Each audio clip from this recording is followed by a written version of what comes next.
Soap making can be an expensive hobby, and starting a soap business can have hidden fees at every turn. But there are ways that you can save money along the way, and also ways that you can avoid expense. So in this video, we're going to dive into both of those. So grab your coffee and let's dive in. So what are the ways that you can save money when you are building a business and expanding your soap making hobby? The first thing is to purchase in larger quantities when that is possible for you. If you can dial in exactly what supplies you are using in your soap making, then you can purchase larger quantities of those things. So think about the oils you're using in your soap making. If you are buying in a quart size container, get a gallon.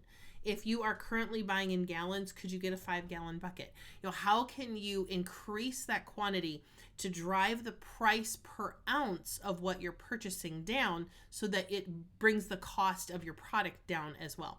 So dial in exactly what you're doing there and then purchase in larger quantities. Think of the boxes you're using if you are shipping out orders or selling in person to people. What oils you're using. How about your lye? Can you get a bigger quantity of lye? Anything for labeling, packaging, all of these things. Think about all the things you're using. How can you streamline those and then buy larger quantities of the things you actually use? Purchasing wholesale is also something to consider. I really like faire.com, Faire.com.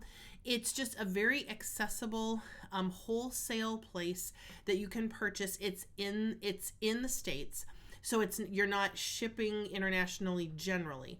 But I guess that isn't even true. I have purchased from overseas through Faire as well. But it's just a way that when you get to the point that you're ready to purchase a larger quantity of things, Faire is a great place to look for supplies and for those kinds of things. So check that out if you're looking to purchase wholesale. Also, think about shopping around for better prices.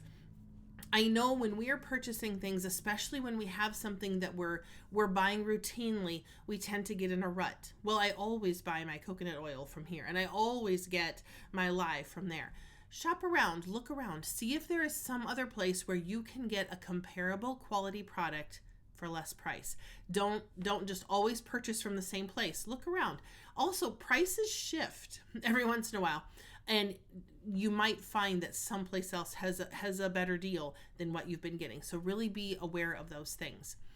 Then watch for sales. And when you find a sale, stock up on the things you know you will use. There's an error in this thinking where you find a sale and you stock up on everything, but you've also stocked up on things that you're not necessarily going to use, and now that is money wasted because you've purchased things you're not going to use and they sit on your shelves or they sit in your cupboard and you're not getting the benefit out of them. So now you have money tied up in these things that you're not going to use, and no sale is good enough to do that. So one place I like to look for soap making supplies is Essential Depot on Amazon. Did you know there are like shops on Amazon? Go to Amazon, search for Essential Depot, and you'll find this great business who is just providing soap making supplies, or like supplies to makers. I think they also do candles and some other things. So it's not just soap makers, but you're going to find a lot of great supplies there.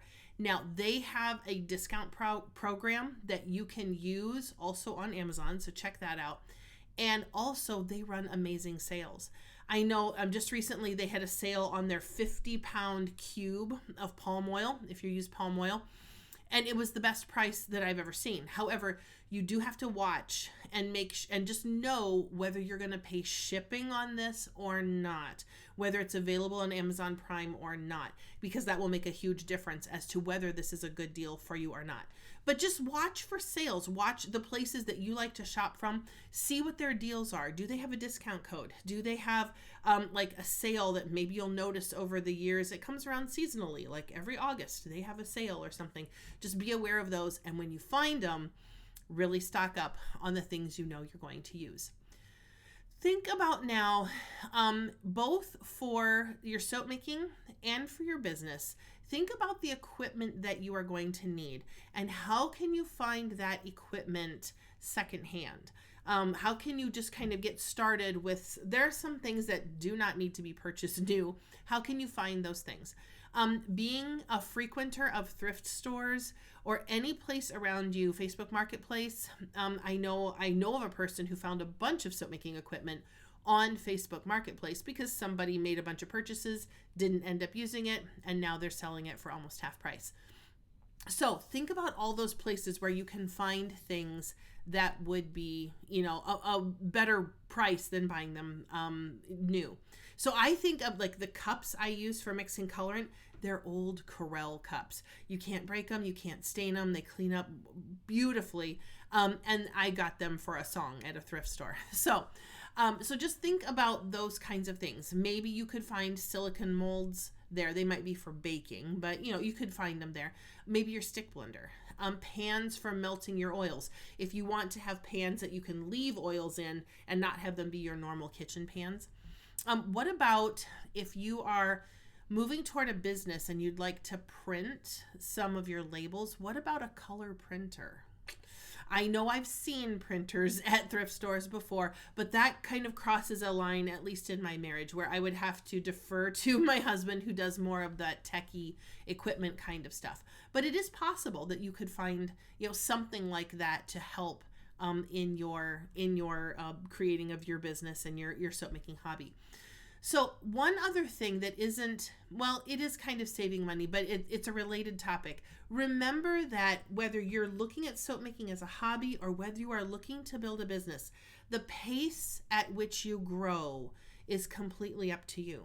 You do not have to have everything all at once. I know that people who are proponents of business loans and like, get this thing up and running, would say otherwise.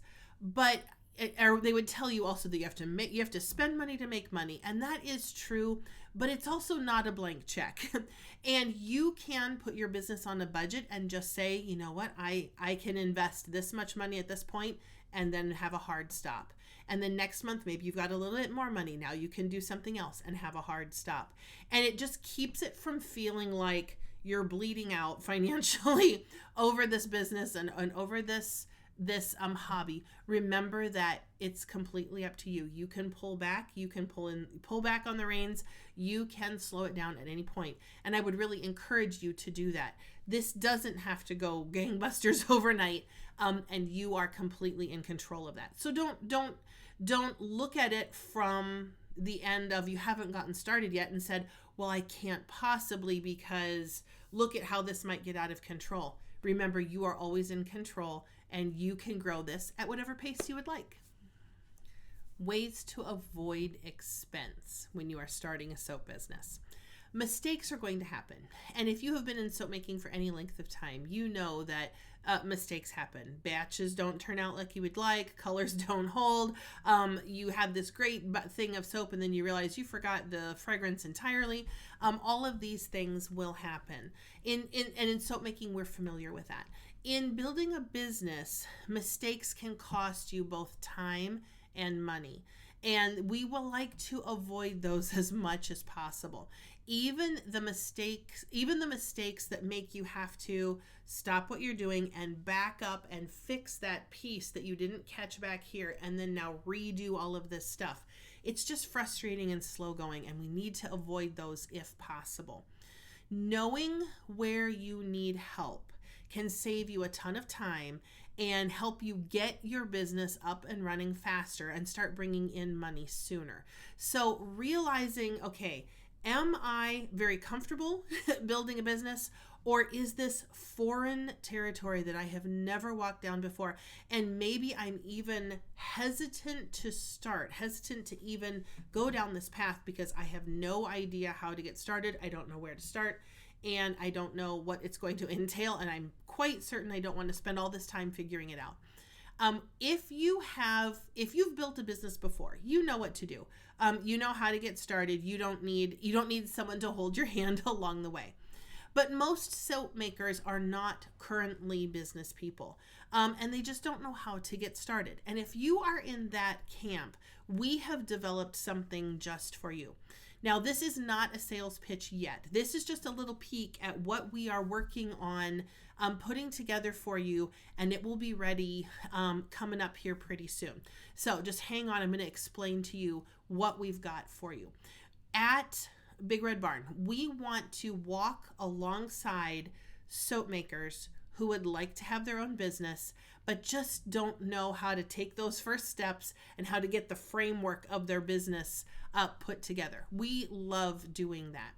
We have a couple of things for you that can help, and realizing that a soap business can look very different depending on the preferences of the person making the soap and wanting the business. So we're looking at this from a couple of angles. Number one, we have a course that deals with in-person sales only and just helps you get ready for those events. These are those live in-person events. It might be a craft show, it might be a farmer's market, it might be, a longer event, whatever it is. We just want to help you think of 90% of what you're going to need to know for that event, and then the other 10 will come because every event has its own little nuances. But we want to make sure you are certainly mostly ready and comfortable with going into that environment. So that's one thing we have coming for you. Another one is we have a course, and this is a multi-week course that will help you grow your online business and help get you set up to sell your products online. So if you have been thinking about offering your stuff online, gosh, it would be fun to sell things online, maybe be talking about them on social media and have that order come in, and then you pack the box in your home and you ship it out, and you don't have to be face to face with the people, at least not like in person. We have a course designed specifically for helping you get started and get that set up. We also have a piece that will help you build a website. If this is something that you think, I just know that I'm going to need a website, and that freaks me out because I don't even know how to get started. I don't know where to look. I know there's a whole lot of places. I've heard people talk about WordPress and Wix and other things, and I don't even know how to get started. We can help you get started building a Shopify business site. So we have another piece that deals with that if you are in need of help in that area. We also have some ongoing courses because every business, you don't get it completely done in one course cycle. It's an ongoing process because businesses continue to grow. And we have ongoing courses to help you keep that momentum, keep implementing, keep growing, and keep moving forward with your business. So these are all the things that kind of a real high level description of what we have to offer you. And we are currently putting together a business bundle. And the bundle will have a few layers to it, but that bundle will be a monthly fee where you have access to all of whatever level you choose. I realize I'm being a little bit vague because we don't have this dialed in yet, but I wanted you to know that if you are sitting in the spot of, man, I would love to be selling soap. Currently, we're coming into the holiday season, and there's craft shows happening around me, and there's other, I'm seeing ads for things online. I would love to be part of that. I would love to sell my soaps because I really feel like there's people out there who could use them. Then we have this thing coming for you. It will be available in a few weeks. It'll be in mid-December as of the recording of this video. Watch for that. That is coming. And if you find this video later on than that, be sure to click the link in the description of this video to join our business tips email list. That list is going to know immediately when these bundles are ready, and then you can go and check them out and see if this would be a good match for you, where you are, and the vision you have for where you would like to take your soaps and your soap making business. So we will let you know as soon as that's ready. Click the link in the video description, join the business tips email list, and that's how we will communicate with you about these bundles when they are ready. In this series, we are answering a bunch of the questions that we have heard most soap makers have when they are thinking about starting their own businesses. We're just hitting the high spots. But if you would like a deeper dive into all of these topics, and you know that you're going to need more information as you continue on toward building your own soap business, be sure to click that link in the description underneath this video and get on our business tips email list. Our business bundles will be coming out mid to late November, and that way you will be sure to know when you can go and check those out. In our next video, we're going to talk about the costs to soap making. Specifically in this video, the cost to making your products and how you should be pricing your products to make sure you are making money in your business. Because if your business isn't making money, it's not going to be around very long. So we want to make sure that you have good, accurate prices on your products to make sure your business sticks around for a long time. So join me in the next video and let's get your product prices sorted out. I'll see you in that video.